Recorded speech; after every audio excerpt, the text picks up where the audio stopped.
سيدي موقف المركز. وقف ولك يا موقف، لك توني جيت للدوام عريق جايب لي هاي المصيبه وجاي. سيدي لك بابا انا مو قلت لكم بعد لا تضربون احد؟ لك مو حكيت لكم عن منظمات حقوق الانسان؟ لك كل ساعه جايتنا منظمات، ادري هسه اذا طبوا علي شو اقول اليوم؟ سيدي بس خلي افهمك الله يخليك. شو تفهمني؟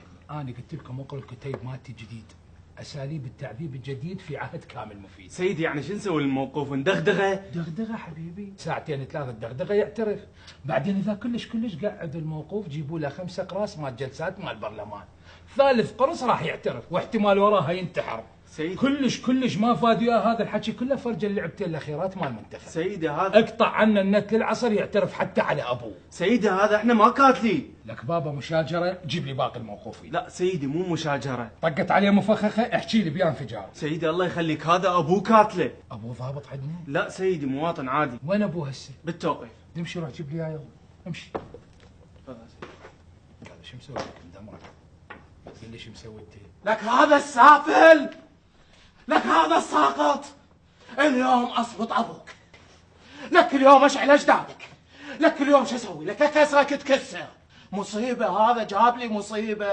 اوقف، اجاك سكران بالليل يطوطح ودورت جيوبه لو لقيت جقاير لو حبوب مال كبسه. يا ريت سيدي المشكله اكبر. متداين من العالم وماخذ لك كم شده والديانه دا يركضون وراك. سيدي الفلوس سهله، الفلوس نلملمها منا وتخلص. سيدي اكبر.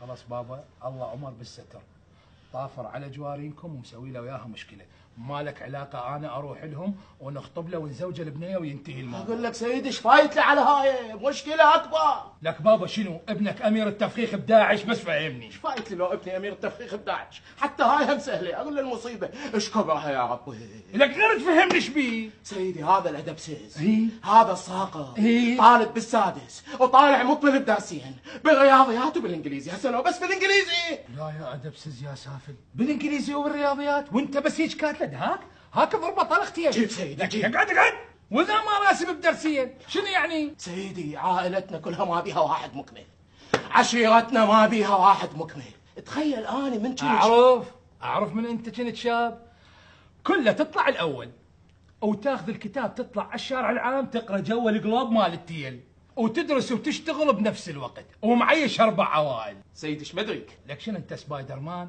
اذا كلكم كنتوا تطلعون الاول لعد من كان يطلع الثاني؟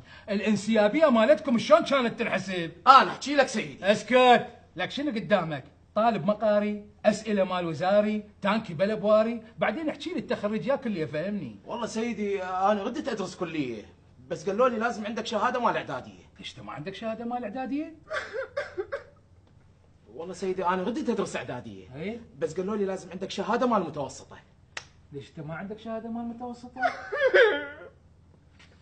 والله سيدي انا ردت ادرس متوسطه بس قالوا لي لازم عندك شهاده مال ابتدائيه. لك بابا انت ما عندك شهاده مال ابتدائيه؟ لك فهمني انت خريج شنو بس فهمني. والله سيدي انا 5 ابتدائي وبطلت. 5 ابتدائي وبطلت؟ ولازم الولد هيك مكسره؟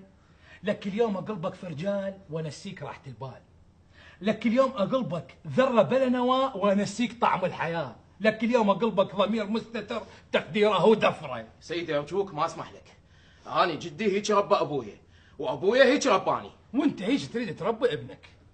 يعني انت ابنك من تضربه عبالك راح تفيده؟ لك انت راح تنهي مستقبله، راح تدمره. راح اقول لك شغله للتاريخ. تفضل. انشب. حاضر. اذا المسؤول صف النيه، واذا ابو ال50 انقبل طبيه، واذا ما حطت مكياج لبنيه ابنك ما راح يدخل كليه. الله